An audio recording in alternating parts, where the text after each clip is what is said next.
a 43-year-old man with a bad knee and bad shoulders to get back at them.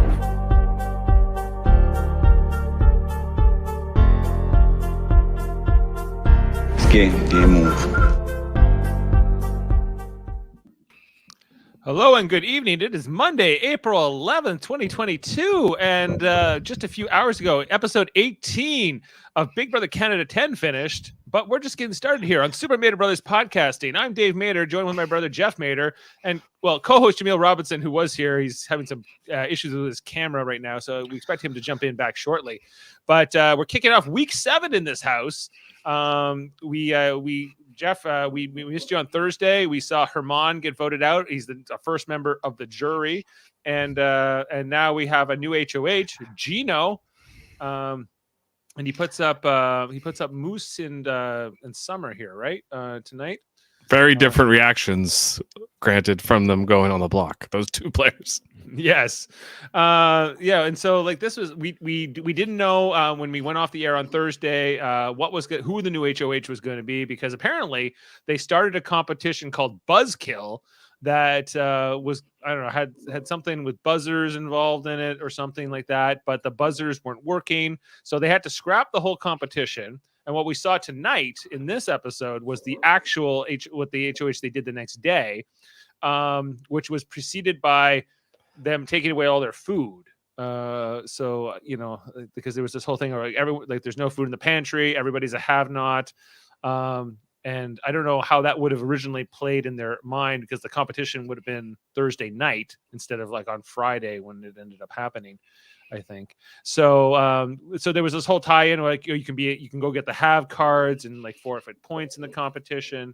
Some interesting reactions there. But yeah, Gino ends up winning the competition with a second place finished by Josh. And then these nominations that happened tonight. So Jeff, what's your take on this so far? Well, that's what I said. I said Marty was not long for the game. If pretty much anybody won HOH, like, I don't think really anyone was saving him unless it was Helena and Kevin. You know, I think everyone else was probably going to put him up after that week. But and it's Gino here that wins the HOH. And I think, you know, if you were gonna, you know, cross Gino, you gotta go with the full lie. You can't like do what he did. And now Gino's gonna win power back, and he does. And, you know, his HOH was a hot mess. Even though I'm so glad that Herman's out of the game, because he annoyed me on my TV screen. As you know, I just didn't like him. I didn't find him endearing, rootable. I didn't like his gameplay. I thought it was really boring. So Herman, see you later. You know, whereas some of these other players are a little bit more interesting in how they're navigating the game. Summer is another one I kind of want to see go sooner than later. I find her kind of frustrating to watch as well. What in particular about, like, her in the diary room, or more just the way she throws competitions very blatantly and annoys her allies, or all of it? Yeah, like her entire gameplay is just not, again, a rootable one. I find she's very she's playing almost a hateable game. You know, that's how I look at her. She likes to do this thing in the diary room. She like grabs. Hello. Yeah, she does. And she also kind of... What are you doing? She also likes to complain about, like, you know, if she's ever even put on the block, even as a pawn, like she should know the plan this week. And yes, like, she should have said the exact same thing Moose said. Like, you know, sucks on the block, but you know what? It sounds like Marty's like the target. Even if she doesn't know that, like, sniff it out. Like, try to figure out what's going on and what the actual target is. You know, that's your job. Right. Jaemeel, welcome. You got your camera sorted? Is everything working okay?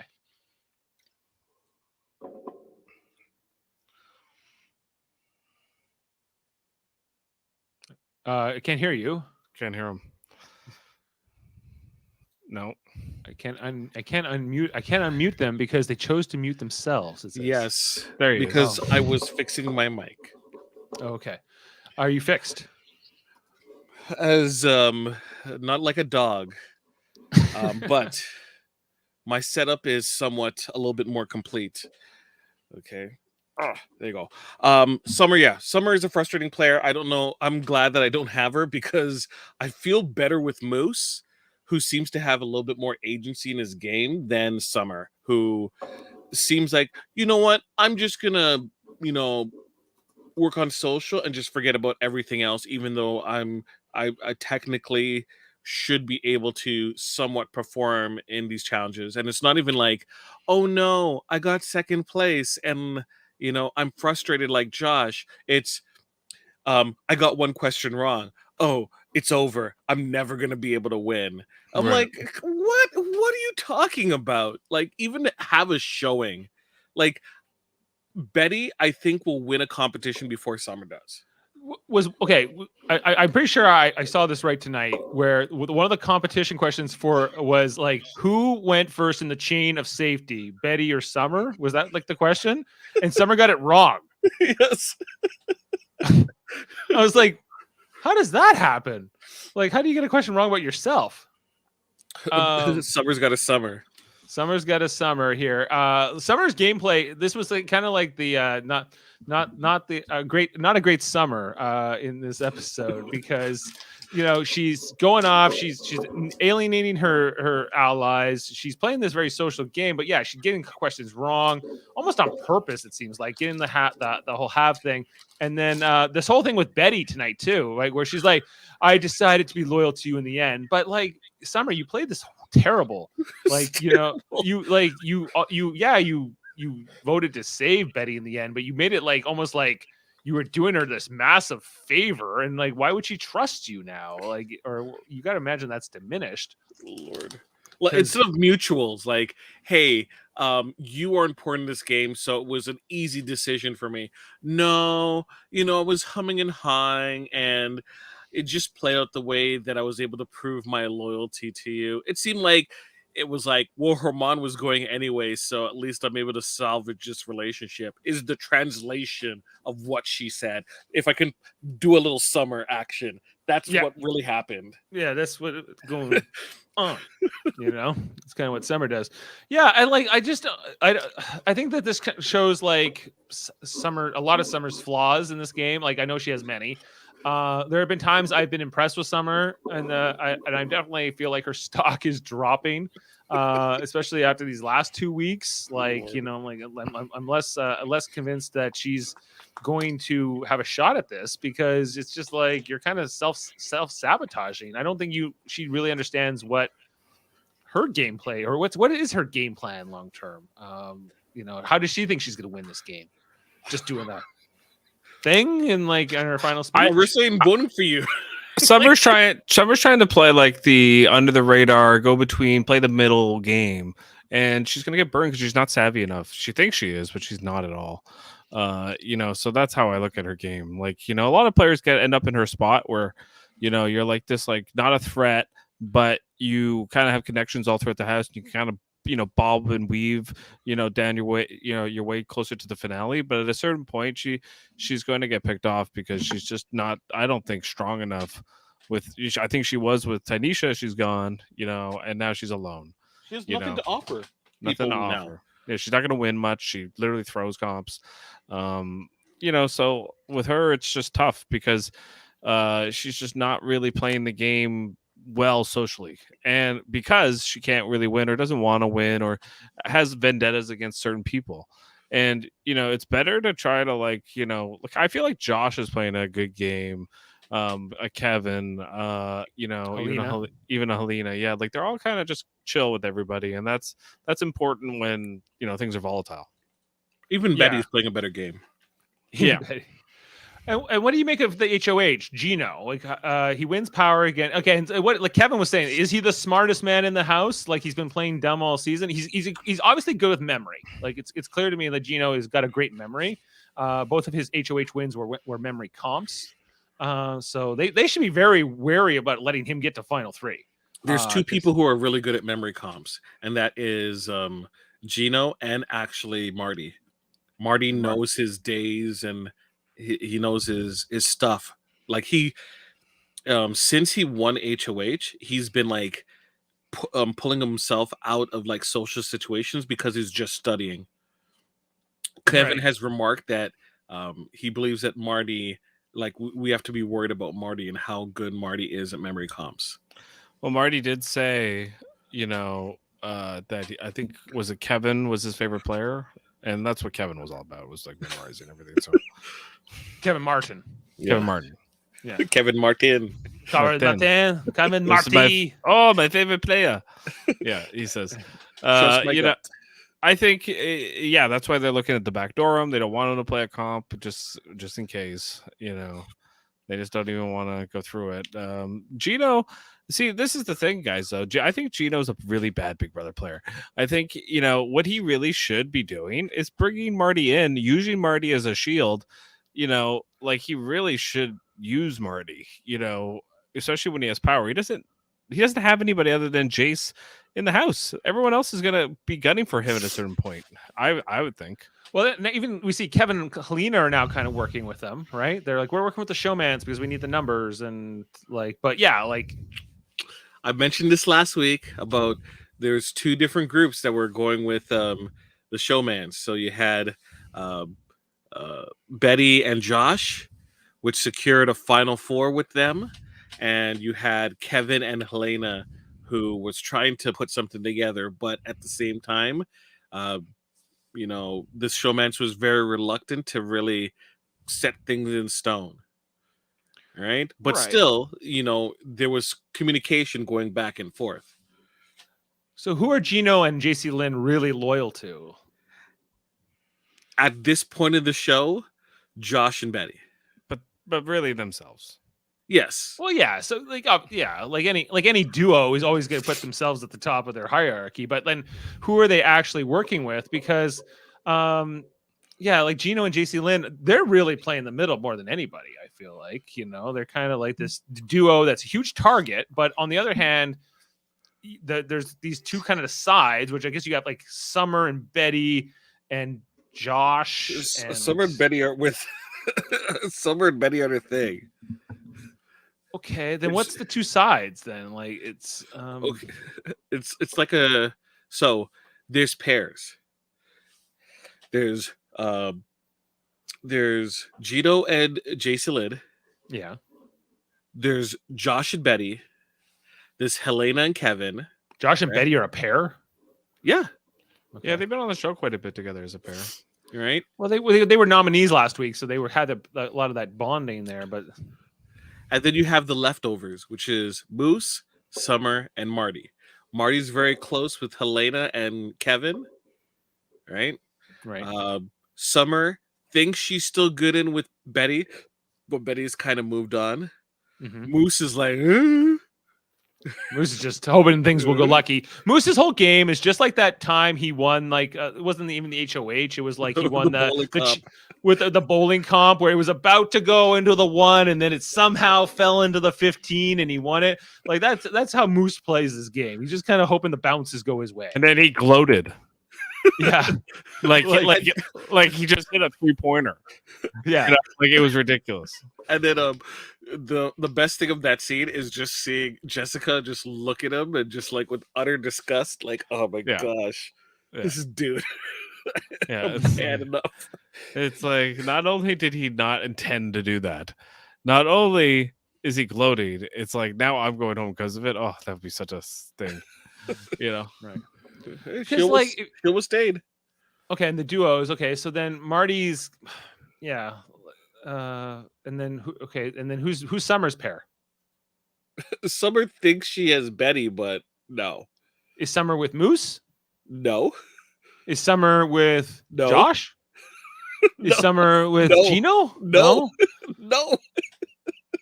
Okay, then Summer's kind of like on an island. Yes, she is. Okay. But and who's Moose? Who's Moose with? No one. No one. Well, they should pair up. You see them. How are they going to pair up? I know. The thing with Summer thinks she's so good with everyone, but she's not having those like really good conversations that she used to have before. Right? She never really locked things in, and now she's paying for it. This whole thing with like Gino saying, oh, you have one wifey and you have your second wifey, bad mistake, because Jace does not like Summer. Jace does not like Summer hanging around Gino. Oh yeah, there was like that whole thing where like he was helping her stretch. Yes. and it's come up, right? So when like, of course, Jace is not going to have a problem with Summer going up on the block as a pawn. She's like, well, if Bob's your uncle, whoops, ding dong. Yeah. Well, you're still expendable. Anyone who goes on the block, even as a pawn, is at the end of the day is expendable to you. Or is very down the ranks. But is this okay? Is this I guess if you're Marty, or sorry, not Gino, I'm sorry, Gino, like, because we're saying he's not a very good player, but maybe he is. Maybe he's got some strengths and weaknesses. But to target Marty, is that the right thing if you're Gino? Because he has been burned by Marty. However, Marty loves him, on the other hand, and wants to use him as a shield in the way we're saying that Gino should try to use Marty, right? And so is that a flaw here for him to want to target Marty this week? Yeah, I think no? I think it is, but I could see how Jaemeel, like, it's, for me, Gino, you could say Josh and Betty are going to work with them. That's if Josh and Betty can win with Jace, and I don't know if that's, for sure. The thing is, is Marty going to put Gino up? I don't think so. He's Marty, like a mad dog. Marty did put Gino up before. You don't know if he's going to bite you eventually. He's like, no, well, he's good with me until he bites you. Oh, I can see what you're saying, but like, he did it to Herman, I guess. But I think I didn't like Herman. Like, she's like, oh, he's a snake, and everything he was saying all the way out. I'm just like, it's not like you played really well, You did. And this is totally on brand for Marty. Some slippery, snaky. Like the same stuff you were gonna do. Like, dude, come on. Like, like that. That's so true. Like, the triple backstab, the special. And then he's like, "Yeah, Marty, look in the mirror and tell the camera that you're a backstabber or something like that." It's like, and he took the whole conversation calmly right before that. I'm just like, this guy's a joke. I know. It's like he literally to the camera said he was gonna backstab Marty just before he got put right up. Before that. He just got like, God, that's sorry, too bad. Right. There's a lot. This whole like, am I gonna look stupid in front of Canada? Like, you're on Big Brother. Like, I think you have to like put that aside because you're gonna have to wear like a stupid outfit or whatever at some point. Like, I think you got to put a lot of your pride aside to play. Oh yeah, looks stupid on Big Brother. Everyone. That's the whole point. Even people who win, like there's been plenty of people who have won the game. Like, look at Josh Martinez when he won. They made him look real stupid. Yeah, right. He's like, I feel stupid going to the bank and taking out of my winnings. Like, I think everyone goes, I want the Dan Gieseling edit. I want like the Dr. Will edit. I want to be Kevin Martin. And to have like Dan that Gieseling sort of that. didn't win a lot of comms during the end. Nope. Right. So he kind of like worked his way to the end. Right. And he had to play Ruthless the second time right at the end. Yeah. So like, some of these players like, and Dr. Will, it's like you're a very unique person at a unique time. There's been like Nicole Frenzel won Big Brother, Twice. Like, did she? Yeah. No, once.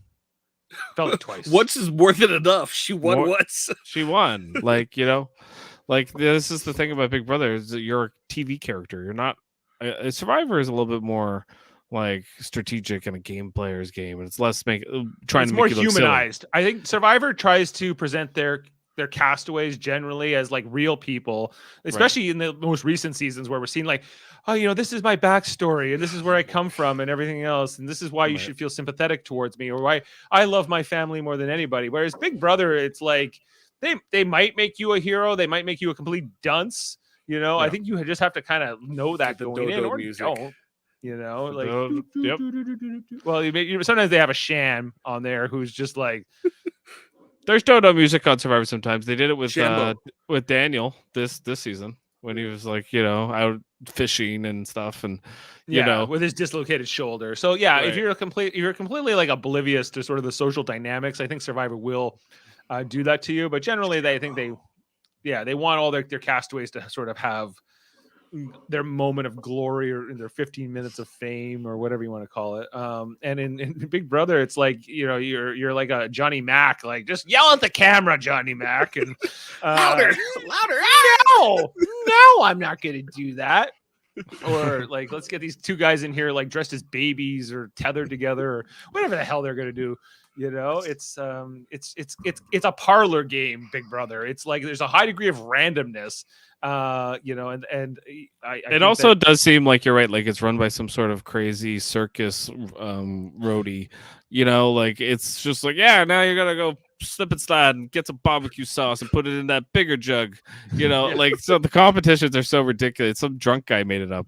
You know, like hold on to that wall and we're gonna spray some slime at you. Like that's like it's ridiculous. Where Right. survivors were like, hold on to this peg and don't drop it, and whoever goes the longest is the toughest. You know, Survivors comms are much more focused around teams and teamwork. well, the first half, yes.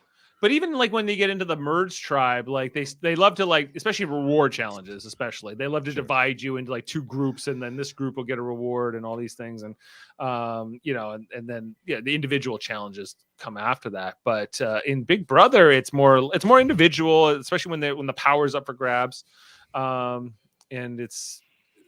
I don't know, like this ego that a lot of the Big Brothers players, like Herman, they come in and go, "Oh, I'm good at winning things." You're good at winning certain things, like you know, like you don't know what the comp will be tomorrow. You don't know if it's gonna be a Wait, he won won one one. HOH, didn't he? That's the only One- thing he won. The one first veto, didn't he? Or He won He the was the first. He won the first first, each. and he won because he picked the right door. I know. right, just because it was completely random. He was just like he fell into it, and he ultimately got out Milena. Right. Ooh. Like, what a move he made. Like, you know, the thing is with Herman, like, if you didn't want to get backdoored, like, why weren't you talking to Marty and befriending Marty and like just kind of getting in his ear and like kind of like Kevin and Helena are doing because they controlled his HOH. They were right. Like literally, and Gino could have trumped them and controlled his HOH and didn't. You know, if Herman should be mad at anyone, it's probably, you know, Kevin, Helena, and Gino. You know, those people Should be mad really. at himself. And well, Played so yeah, poorly. He's gonna look back at this and go, "Oh shoot, I totally." If I played with any Yes. common sense, well, yes, and yeah, yes, Right. Because if you look at these two HOHs for Gino, right? Like, so the first one, he ends up getting out one of his biggest allies, Kyle, because Kyle had become such a pariah in the house, was so despised by so many sides that Gino, you know, we kind of argued about this at the time or debated it. Like, was that the right thing for Gino? I guess it was because he survived till this point. You know, that seemed to win him enough grace getting Kyle out, even though, you know, somebody else could have got Kyle out for him.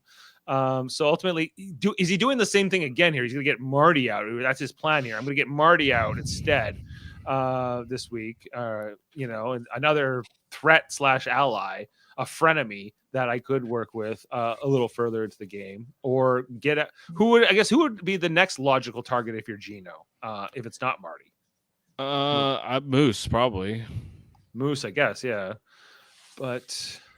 Maybe like Kevin and Helena. Why not? If he's more loyal to working with Josh and Betty, like you're saying, Jaemeel, then you know he could put up Kevin and Helena here and just like solidify that. You know, or backdoor one of them. I guess it is interesting. Like, you know, once a few weeks go by, you know, as much as like, you know, people might not know Kevin and Helena are working together. They know by votes. You know, you can tell. You know, at a certain point. Yeah. the problem with picking Kevin and Helena is that the fear that Marty is going to be also picked for house guest choice. That's what they're so worried about. Marty playing in the POV, because they think he's a comp threat, and he kind of is. right? And then then what ends up happening is you have less decisions to make. So let's say Marty wins. Marty takes Helena off the block. Right, Now so that neither of them could be on the block, and now they have to put up Summer or something. You know, whatever. against Kevin, Yeah. Summer's gonna go out. Summer's gonna go out, and you basically just wasted your HOH. They're so worried about Marty, a 43-year-old man. A 43-year-old man with a bad see his knee knee. and bad shoulders. I see his knee. As if 43 is like you're in a wheelchair, you have a cane, you have arthritis. Like, I mean, it's not like they're running. It's not like they're playing football. They are throwing hoops onto a peg. You know. It's like his hip would get out of alignment or something. Is like, dude, you're not in that bad shape. Don't. Right, Don't. but there's always like this anxiety that you see, like, well, I guess this always exists in Big Brother, like who's gonna get the power and how come I didn't get the power. It's because, and then you start rationalizing, well, I'm going against these younger kids, or they're not 43 like me and with a bad knee and bad shoulders or whatever. But then he wins, and then I'm like, well, then you obviously don't have those. He's like, options. yeah, I won. Like anybody can win any of these comps, like, as much as like even Betty, maybe not Betty, but like, it's hard to say. But Betty, she's you come suck. close. I know it's true. Yeah, she's the new Pow Pow. Right. Yeah, and so I do want to get into. I definitely want to get into the spoilers, but because I don't know if I'm thinking like because Survivor this week is a 2-hour episode, we just do Survivor Wednesday night, and we kind of make this a double feature tonight, to where we kind of talk about the whole state Double of feature. just talk because we kind of know. I think the veto results are out in the world there in the spoiler section. Did you listen to it? I kind of know some things, and I'm kind of curious to see where things are going. But I'm sure you're more on the up and up on it all, Jaemeel. So, just before, I'm disappointed that we didn't get Buzz killed. Very disappointed. Yes. So we lost an endurance competition, right? Where a person will determine if they want to win by sheer will versus another skill competition, even though it's mental. So what happened with the competition? Buzzer wouldn't work. So the buzzer was killed. Was it pressure box? What was it? So what happens for a buzzkill is everyone sits in front of a buzzer, and then they have to wait until a mark goes off, and then they have to hit the buzzer. The last person to hit the buzzer is the person who's out. But you don't know when the mark is going to come. So first time it happened, Summer's eliminated, but she wasn't the last person to buzz. So they're like, okay, Arisa comes out, they reset, they do it again. Summer's the first one out, but she wasn't the first one to buzz the last person to buzz. Right. She was eliminated, but she shouldn't have been. It was not working properly. Right. So at that point, they were gone for a while again, and then they tried it again. It didn't work again. So they just told everyone to go to sleep, and in the morning they'll try a new comp. Okay, so that's ultimately what we got here, which was like, what happened? Were you bees before you dressed up as elves or whatever? Like in these kinds of, I hate this thing. I hate it.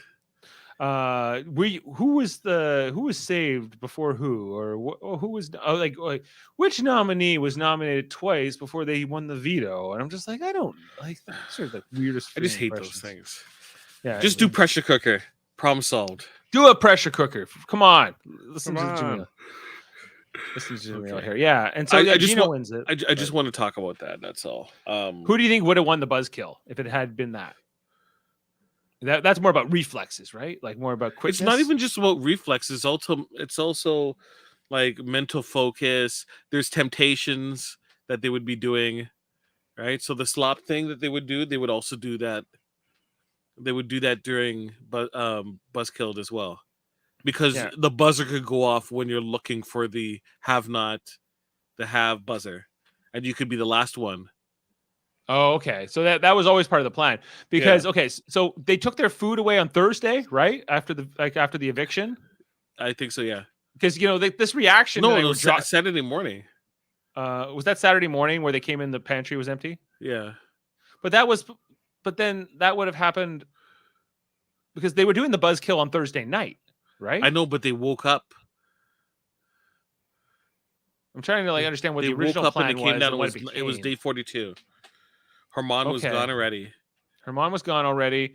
The temptation works regardless. You could have decided to have not passes still. Right. Did you think that Josh's reaction was too much or not enough on the whole? Like, he was not happy. He was beside himself. He couldn't believe it. Josh and Jace just hate slop, and they cry and bemoan about it. It's just like, dudes, like, it's just a week. It's just a week. You guys are too pampered. Right. Yeah. Um, Yeah, you don't come across well. Or we're like, I don't like eating this food. It's Like just like, oh, slop is not super enjoyable. It's Right. just basically regular oats, like whole oats, Yeah. with like protein powder in it. Yeah. Okay. You won't die. You won't die, but it just tastes bland, and you do your best to try to mix stuff into it to make it taste better. What are Well, you can allowed to add to it? can you throw some maple syrup on that stuff? Or what can you do? I've had it with maple syrup. I've had it with hot sauce, and I had it with chocolate chip cookies, chocolate chips. And what was So the So when, best all of those additions are legal to the slop. to my understanding, yes, because I tasted it before Big Brother Canada was first introduced. They had a slop truck that was downtown, and I purposely went downtown to try slop. So check my socials. I'll put up my picture with me eating slop, and I went through the entire gauntlet because think, they're you like, know- "There's no one here," because they found like this terrible corner on Yonge Street where it's like concealed by a shadow. And I'm like, no one's coming. You might as well just give me more. I just kept eating slop. I think if you throw some maple syrup, some cinnamon, a little nutmeg, you could do some stuff with that. You can't make slop like a byproduct of some other meal, but you can like add stuff to slop. So the Right. entire house was put on slop for weeks 4 and 5, but no official have-nots were named for those weeks. So, okay. They're like, the truck didn't show up, so you're eating slop. Everyone's eating slop. We have no more food, and now in week 7. But this is like the first week they're really doing it, and I guess like, why are you doing it? What's the point? Is this necessary? Because I think there's always this debate in Big Brother. Does the have-not thing even make the game better or not? Is it? They don't talk about it on the show half the time. I like it. You like it. You're for it. Anything that ruffles feathers and makes people uncomfortable, do it. Right? Mhm. Randomly turn, like if someone breaks a rule, someone's singing in the house. I'm sorry, the entire house loses hot water for the night. Right? You do stuff to like keep people off, off base. You want some stress. You don't want everyone Yes. being kumbaya. Like give people an option. Like remember how they had like the first week? Oh, if you survive the block, you get to pick a door and you can win some money. Right? Right. Remember Right. that? They should have Yeah. it where it's like, hey, They only did it the 1 week. you only did it once. Kevin got $500. That was it. They should do like, hey, you won $500, but if you want to double it, you have to make everyone in the house a have not. Right? Like do stuff like that where it's like people like wondering, what did we do to get that? It's like, I bet this person did, and they start talking. Anything that causes stress and discomfort, do it. It. Yeah. Okay. Jeff, have-nots, yes or no? Yeah, I'm not. I don't care. Like, I think that's one thing with Big Brother that bothers me is like it's like go on a vacation and be on TV. Like it should be harder. We want conflict. That's what these shows are. Yep. Yeah. They get too much food. They get too many parties. Right? It hasn't been as bad as previous seasons, because previous seasons they would get like alcohol like every week. Right? Wow. This But on the isn't- other hand, like, shouldn't I like have-not is not just about the diet of slop. It's supposed to be about living in like an uncomfortable room too, right? Cold showers. And cold showers. And there is no have-not room this year, is there? At least if there is, I No. haven't really seen it. I just don't think the show should be a vacation. Like I think it should be hard. I think you're there to make a lot of money. That's more than you'll ever most of the people would make in a year. A lot more. The lamest thing was last season where the have-not room was a ball pit. And then they said, well, you're going to have to sleep in the ball pit tonight. I think it was Tashawn who went on to win the season. Oh my God! It's a ball pit! The music. If you just played that for like an hour, it would drive me insane. I think it would drive anyone. But instead of making Tashawn actually sleep in the ball pit, Jeff, they just got a bunk bed and they put it in the middle of the balls. Like, even and he worse. slept on that. I was, and then they turned the lights out for him too. Wow. I mean, like, okay, maybe the lights out is fine. I don't mind that one. But yeah, the mattress that's just defeating the purpose. That's like it's actually probably making it more comfortable. It's probably like suspending that mattress, give a good airflow. You know, You're an isolated room. I would love if they did like I would be a terrible showrunner for people if I was running Big Brother. I would be like, you go to sleep and you wake up and the house is different. Right? You're like, wait, what happened? Or you know what? If you want to mess with people, their entire room becomes a ball pit. They wake up and all of a sudden they step and it's like, wait, what? Like they just fill up the room with a ball pit. Just do stuff to just throw people off. I do not like ball pits. You just do stuff like that. Hey, all of a sudden, there's multiple kitchens, but like people had food that they wanted, right? Like you get people to choose what foods do you want. We don't do food comps anymore because no one cares about those, right? It's not necessary. But you have people pick what foods they want, and then they have the food there, and then it's like, oh, you guys broke a rule. That kitchen gets swapped out for all the stuff that they rejected. They didn't know. I think that's a good idea for competition. I just thought of they should learn, like when they're doing the casting process, what food. I guess everyone has a food that they're like, I really don't like, and I don't want to eat that. Like not like bugs, nothing like that. Like more like I don't like relish or whatever it is, right? And then they have a comp where they have to eat those things or something, and if they don't like, have to go through the rounds. That would be fun. Like somebody would just like what's his name with the milk? Yeah, I love that one was tough because it was something that he liked, and I think he doesn't like milk anymore because he just had to drink it constantly. He just had to drink a lot of it. Yeah, or that guy in the first Jackass movie where they poured he hated mustard and they poured the mustard on him, and he was like, "Oh my god!" in the shower, it's at me, like the mustard. Yeah, but like you have to get those answers. Like it's like trying to get the people's worst fears, so then you could use them against them, right? So combined fear factor with Big Brother. Yeah, it's like you love mustard and you love donuts. Great, here's mustard covered donuts. You hate heights. Okay, so whoever jumps out of the plane, the most times wins HOH. Right, because I agree it's not a vacation, and you want there to be some tension and stress, and not just like, and we obviously like to see some fights and stuff happen too in the house. It feels like less of that happens than used to, but honestly, I think because it's been such a turbulent season, right, where people are like, there's not like one major side versus like, it's been so fluid. I think they scrapped a lot of things. They're like, we don't need to do stuff. Like these people are doing enough. Right? Every single week the veto is used. Like we don't even have to worry about causing stress. They're stressing out themselves.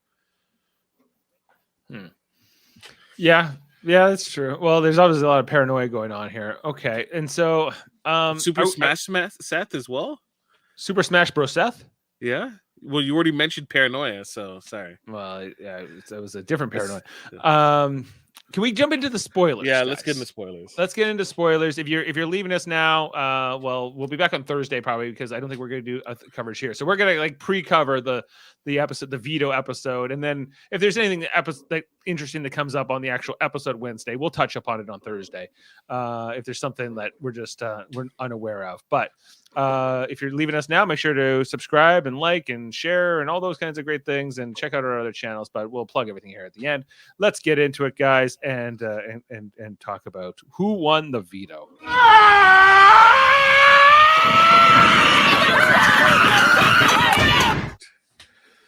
So, Jeff, who do you think won the veto?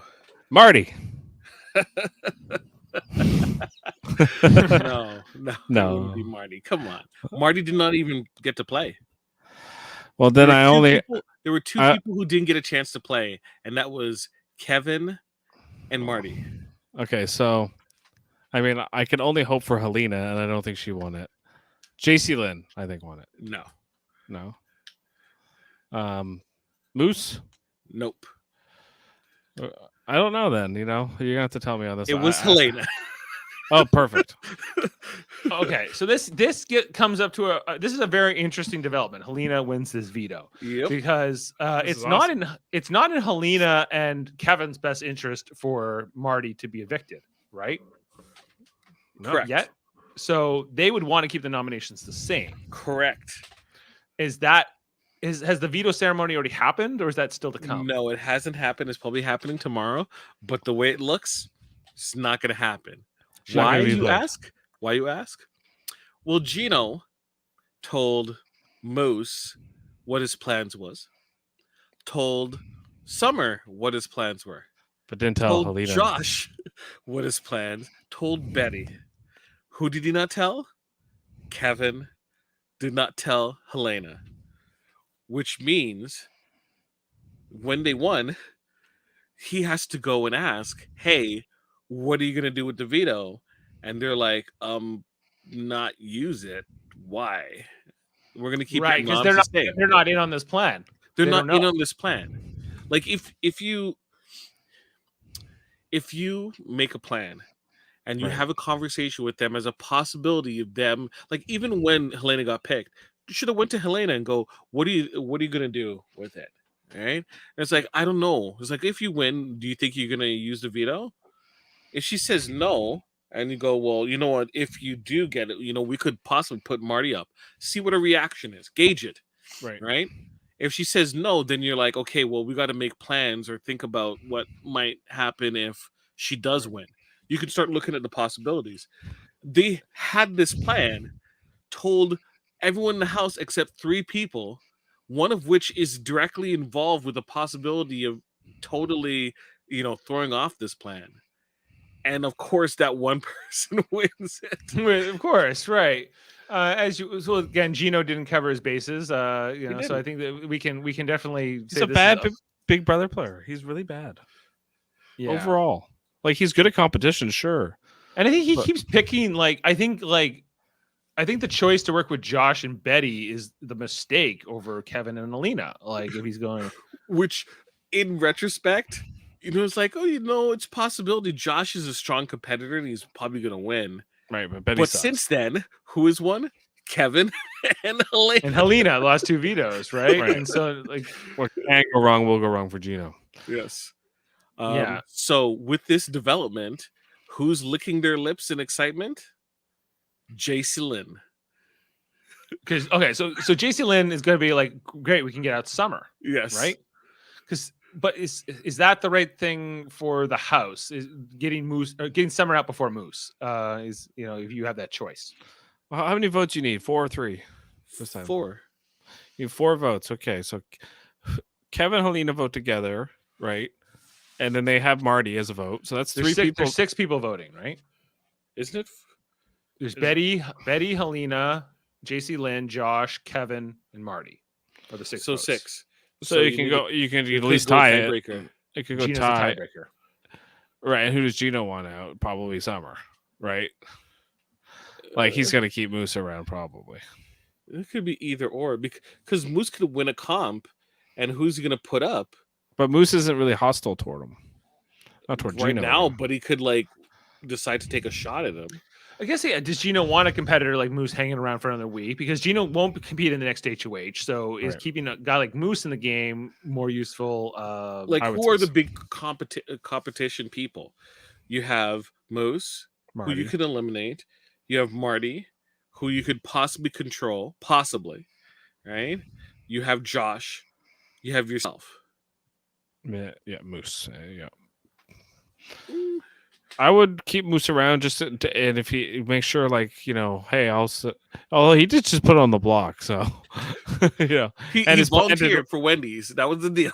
That was the deal. Yes, he wanted that. He needs to stop offering himself as a pod.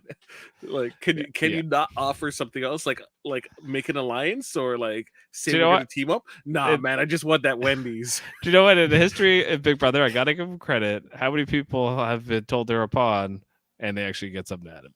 Yeah, true. You got some Wendy's. Got some wins. Okay. Well, what would Josh and Helena want in this vote? They want the veto to be used to get out Marty.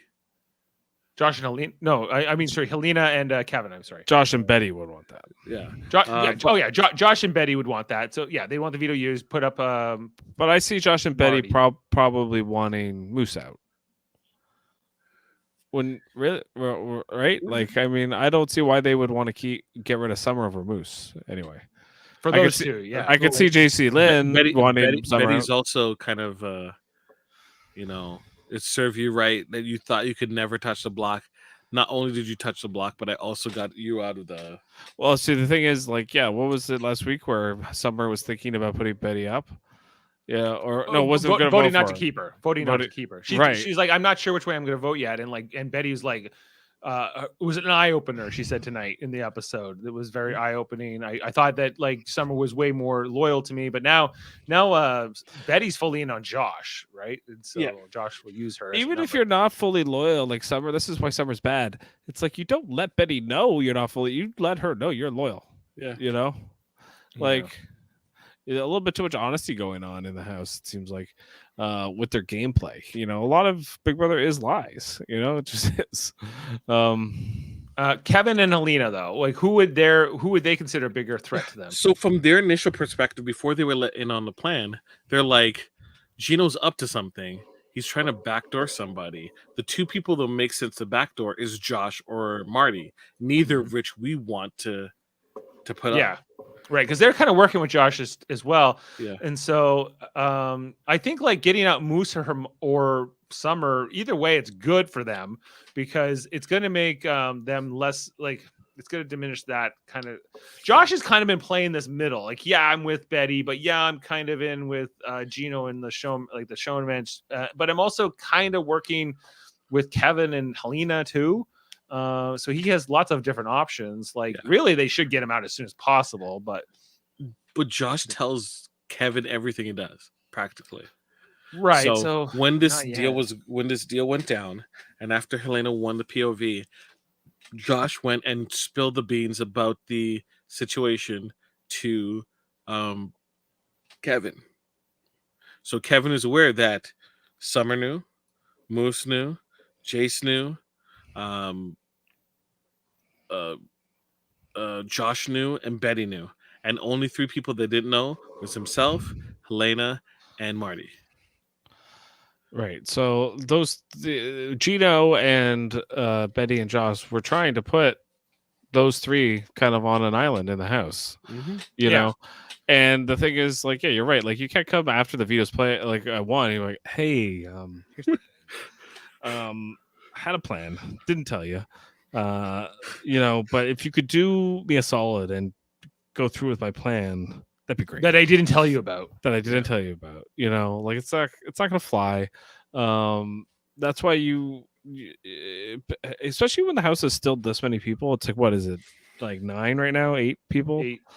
Right? Like there's still enough people in the 9? house. No, you're right. 9. Yeah, okay. 6 votes and 3 non-votes. Yeah. Right. So like there's still enough people where you can kind of convince people, at least especially this season, that there's multiple sides of the house and you will let everybody in on a plan except your target, which was Marty.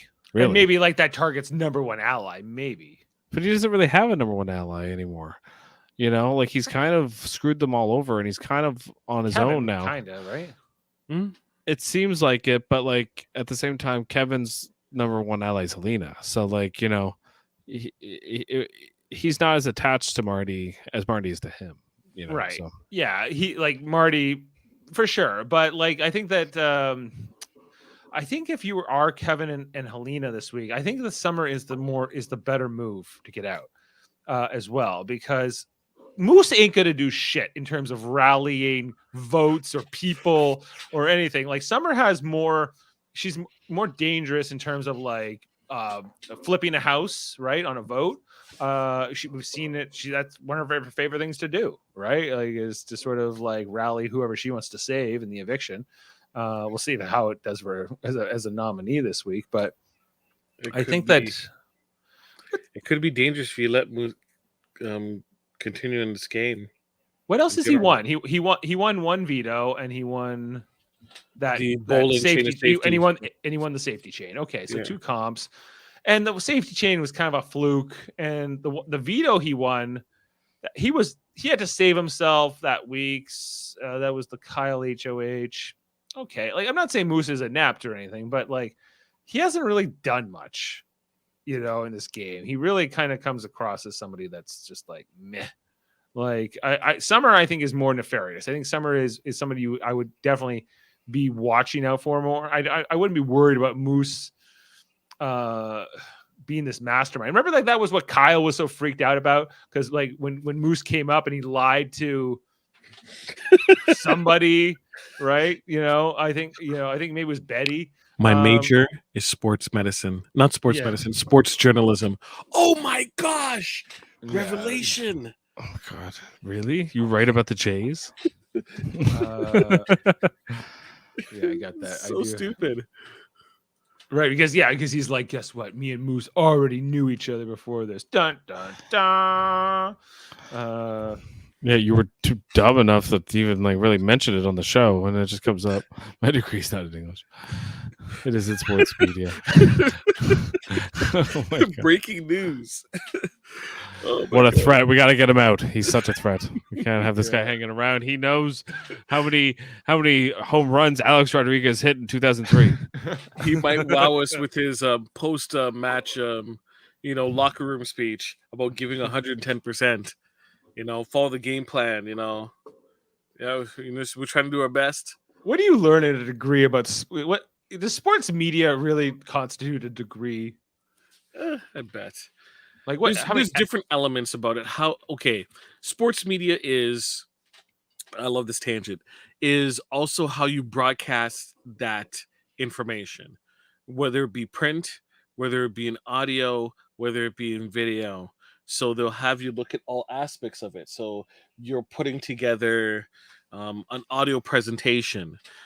So there's a radio class. So you're working in Pro Tools. You're working in Audacity and other programs, probably because they have Adobe, they have Audition. So they use that. Mic setups, treating your rooms. Then you have your video. So you're going to be working with your After Effects and Premiere, plus how to properly upload. They have the streaming option. What platform you're going to use? YouTube? Is it going to be Twitter? Is it going to be sure? Insta? But like, it seems like more of a diploma program than a degree. By the sound. But then you also, how about like there's the journalism aspect of it. So you have the journalism courses, right? And then plus you have the sports focus. You have to have like you have the medical courses where you learn about the body and kinesiology, and there's probably, you could make it into something if it's robust enough. I guess so. But have you seen any interviews of athletes by sports journalists? It's the biggest softball questions ever, especially hockey. Hey, what you got to do out there? How are you going to come back? We got to work out the corners, guys, and blah blah blah. And then the journalist will just go, okay, thanks for that nothing answer. They go, thanks a lot. And then like I'm like, why? Thanks. I can't believe I get to ask athletes no questions. Yeah, this is a great especially job. when they give me not even an answer to what I just asked. I'm just gonna give them a pass. I mean, it's no different than political journalists. They ask, hey, press secretary, what's going on in Ukraine? Okay, great, thank you for nothing. I guess. So the stuff that it's all the real journalism aspect is the people they connect with, the stuff they get off the record, right? Yeah, reporters. That's the journalism in sports journalism, right? Where you more or less see it in print, or you have it where. If you're watching basketball, it's Woj and Shams who get like information like ahead of time. So it's like, hey, Kawhi Leonard staying with the is going to go with the LA Clippers, right? Woj would say something like that because he would have enough built respect and also contacts, yes, as you mentioned, to get that information even ahead of companies, even before some of the athletes know about certain things. Like people are like, "Oh, Shams dropped that this happened." Woj bombs. Yeah, Woj bombs. Okay. Well, it's a noble pursuit by the sounds. Okay. Yeah, it's only a few people though. It's a handful of people in each sport. It's a handful of people, right? Otherwise, you're in buttfuck wherever, doing the 10 to 12 drive about local sports teams, right? With your listenership of like 500 people, right? You're on hot ice with Jay Baruchel. Yeah. Speaking of which, sports talk, as we're in spoilers and thing. Did you hear what happened during the Canadiens Leafs game with the kid and the stick? No, I don't know what you're referencing. So, kid was watching, was there with his father. They're from out of town, Habs fans. They were there during the pregame warm-ups, and their favorite player is some Habs player whose name I don't know, was there, and he had a sign saying, "Can I get a puck and a selfie?" So the player flips a puck over the glass to him, hits the kid in the lip. Lip like busts and starts bleeding. Feels awful. Gets him an autographed puck, gets him an autographed stick, goes over, takes a selfie with the kid. Right?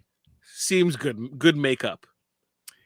Scotiabank Arena officials come by and say, the stick is considered a weapon and you can't have it in the arena, so you either need to give us the stick or you need to leave. What? So they never mentioned about giving it back. They said your two options were give us the stick or leave. I would have been like, can't you give it to like the security office and I can go pick it up after? They left. Because there's no way they're giving up an autographed stick. No, the kid's favorite player. They're being a little silly, that security team, I think. Yeah, I agree. It's probably like protocol, I guess, but that's brutal protocol. It's terrible protocol. Like, like especially when it's a kid. Like, I get it if it's like a full adult or whatever. Coat check. There's a coat check or something. Yeah, put it in coach. Put it in a room in the security office, and you go get it after the game. What's wrong with that? Yeah, that's I'll put it by the door and I'll leave before the game is over. At least let me watch majority of the game. Yeah, that makes no sense. But like, it's not a surprise when you get people run certain events, and especially since COVID and everything's protocoled, and that procedures. Go on a whacking spree with the stick. Yeah, like rules are rules. I'm a Hab fan. I'm here to kick some Leaf butt. I'm 10 years old. Yes, and that's why sports media is very important and requires a diploma. Came full circle on that. Yeah, and that's why we need guys like Kyle Moore to take up the charge. Exactly, and Moose. Like, isn't his degree also in sports media? I don't even know. Like he does. He's a SOME dude, so I don't know what he exactly does. But I think it's involving sports. That's why they run in the same circles. He says it says he's a content creator. That's his position. Yeah, that could be one and the same thing. A content creator could be an e-girl to a person who has a podcast, right? All of this is you're creating content. Yeah. Oh, it was Nick Suzuki. That was the player. Nick Suzuki, sorry. Yeah. Is he related to David Suzuki? No. Okay. All right. So I have a good feeling this is going to be summer going on Thursday. It's a straightforward week, right? Like, the veto's not going to be used. The only type of things that could happen is between those two players. Summer social asset isn't really a thing. Moose can still win comps. So, and you have Jace who feels the way she does against Summer. I say get Summer out. And then who stays? I'm please indulge me.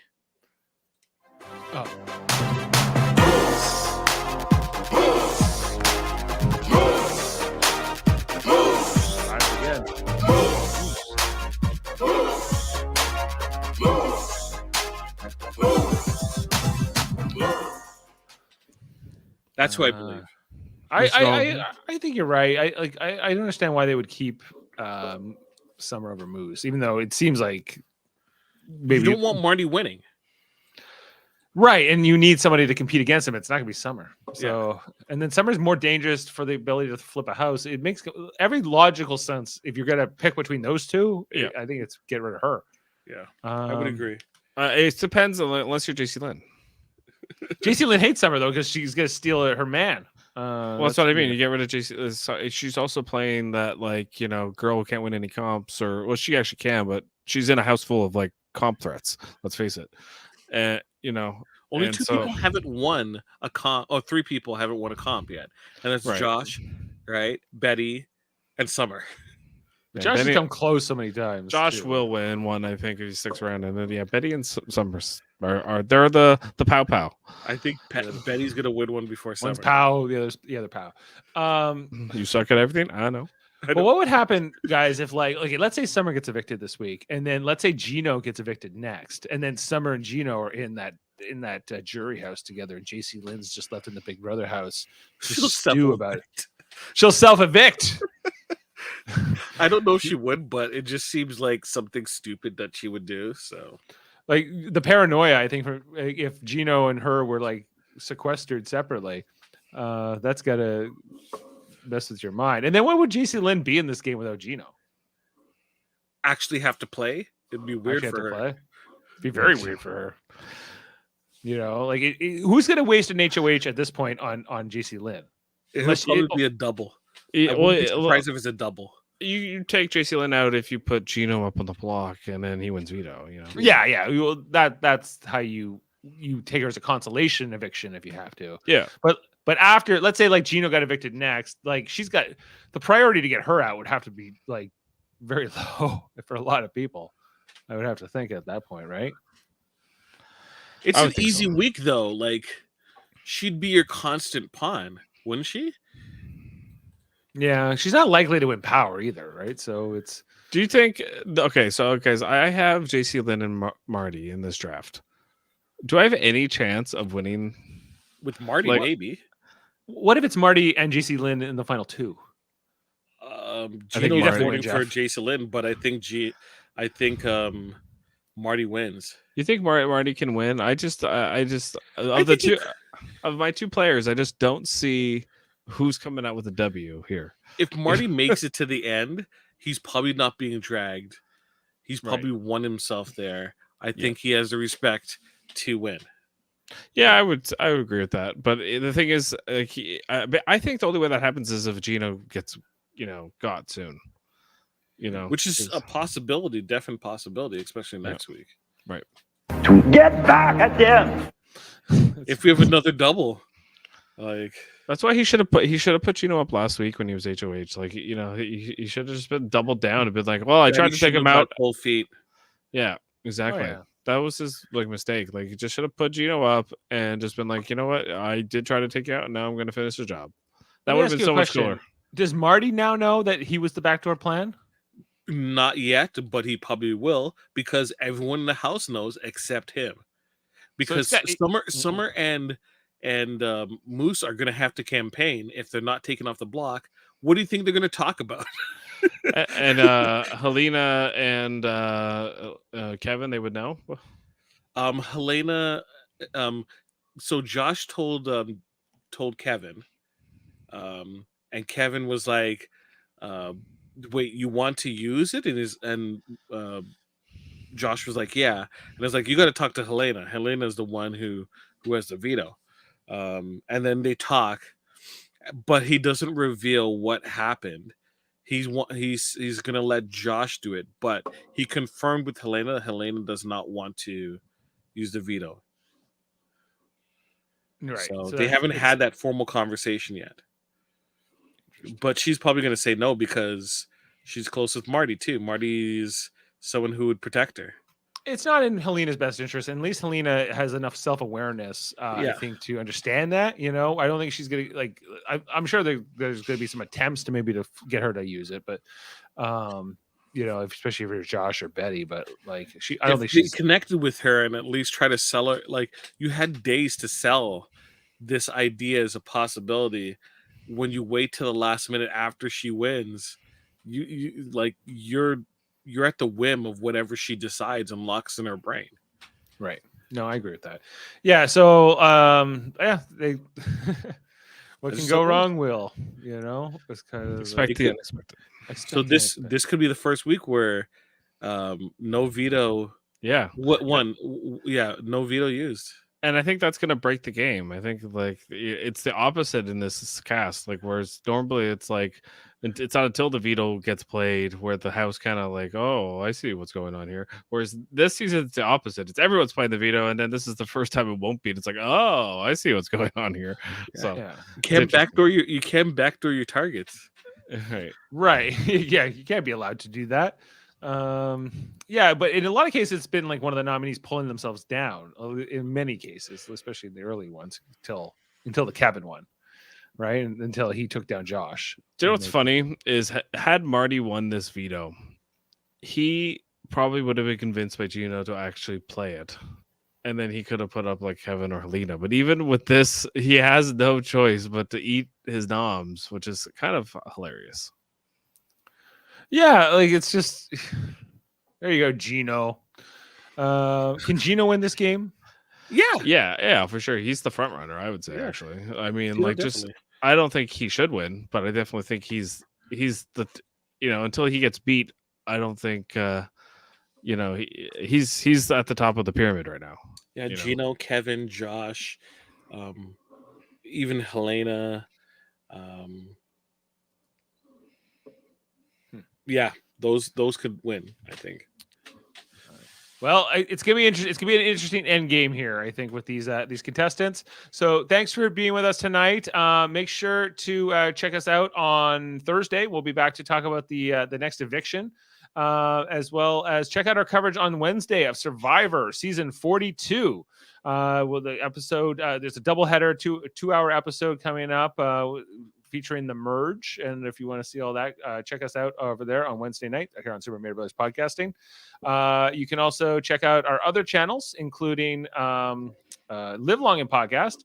On Monday nights, we talk about Star Trek Enterprise. I was on tonight talking about the episode Oasis with Jody Simpson and Adam Woodward and Kevin Millard. We all hated it, and we. And if you want to hear our breakdown of that, check it out every Monday night. We talk about Archer wasn't the one who's going to save you? Not even maybe? Not going where his heart will take him. Yeah. But no, it was guys, it was like a ripoff of a Deep Space Nine episode. It was Shadow Play. And René Auberjonois was in this episode playing like the old man. Remember the episode where like Dax and Odo find the planet of holograms? Yeah. It's that episode again. Except now René Auberjonois was playing like the old man who made the holograms instead. I was like, this is the worst thing I've ever seen.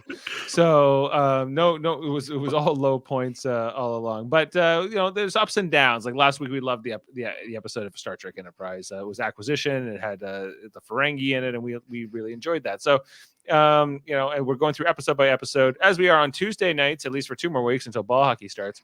We're talking tomorrow about For the Uniform, where Michael Eddington comes back on the scene, the lucky loony himself. We'll be talking with Captain Sisko, trying to get his man, the man who betrayed him and went to the Maquis. Javert himself. It's a telling of Les Miserables. So check that out on Tuesday nights. And then on Thursdays, we're often talking about the newest episode of Star Trek on Live Long and Podcast. This Thursday, it's going to be Star Trek Picard, Season 2, Episode 7, Monsters. That's the episode we'll be talking about. Plus, in only a few weeks, guys, Star Trek Strange New Worlds will be debuting as well with ins and outs. And I got to catch up on Star Trek. Yeah, lots of Star Trek to talk about. Remember for how years and years we're like, they need to do a Star Trek show again. It's like, oh, we're going to do 5. We're going to do them all. No. At once. And they released a trailer for Lower Deck Season 3. Oh, really? Oh, yeah, good. And I heard that they just finished writing episode 40 of Star Trek Prodigy. I've only talked about 10 episodes with Jessica and Davin. Animation has to be done so well in advance that they have to do it that way. Yeah, so like I at least know I'll be doing 30 more podcasts about Star Trek Prodigy. That's to come. So yeah, and not that I mind. I like the show. So it's all good. And then Star Trek Radio Theater, we often do. Most recently, our 3rd episode for season 3 was recorded on Saturday night, April 9th. We did Darmok and Jalad at Tanagra. We had our cousin Davin Skellhorn was playing Picard. We had Adam Woodward playing Captain Dathan. It was a lot of fun. The edited version to come out in the coming weeks. and then we'll be doing for Mother's Day or sometime in May. We're going to be doing our next edition, which is going to be Family Business. Moogie. Did I not do that right? I didn't hear a moogie. I thought I hit the hotkey. Hold on. Control Shift. No. Control Shift What M. happened? Control Moogie? Shift. It was supposed to be that. Where is it? Why is it not working, guys?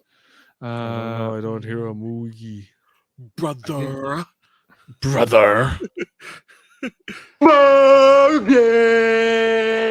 There we go.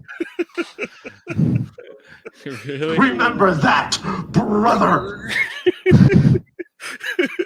Oh, please, He- Michael Ted as Rob is kind of like brother. he's kind of like a Muppet character. Like he's kind of that's like just how long he holds his notes for when he's talking. He's kind of like a Muppet. You're going to die. Michael Chen. We're going to form Michael Chen. a union. A union. Pajamas. Some fun things with Max Grodencheck is Rom. Anyway, so that's Live Long and Podcast, our Star Trek themed channel, and then Trivial Debates, a monthly show where we argue about movies, TV, sports, and more. We most recently Max Duda hosting the March episode. Our April episode will actually be recorded on May 1st, which is not I guess it would be 3 weeks yesterday. Eamon Mader set to host the next one. As well as we're going to have Matt George competing alongside with Chris Seymour and maybe Adam Woodward. We're still seeing. Ooh. So Ooh. Adam's expressing some desire to come back and get revenge on Chris Seymour. So that's He's still mad. he's still mad about it. He can't believe he blew that lead. As well as check out our friends podcast, the Hellbound podcast, a horror themed podcast hosted by Alex Blackburn and Michael Chan. And often with Jessica Chan. You should check that out every Wednesday. Plus, on sporadically, there's a podcast called Let's Talk About Fighting Games. It's hosted by a guy named Sam Jerka, which is actually Eamon Mader, my son. He talks to his friends Super Smash Bro, Seth, and Paranoia. And they talk about Mega Man. They talk about Baiku. They talk about Dragon Ball. They talk about King of Fighters. You want to know about those games? You should check out Let's Talk About Fighting Games on Spotify or wherever you get your audio podcasts. Yeah. Terry And, bow to the guard, power tasered. Exactly. And on that note, I think we can sign off for here tonight and close the book on Big Brother Canada season 10, episode 18. Thanks for being with us, guys. And until next time, we'll see you. And remember, someone is always watching. Yeah.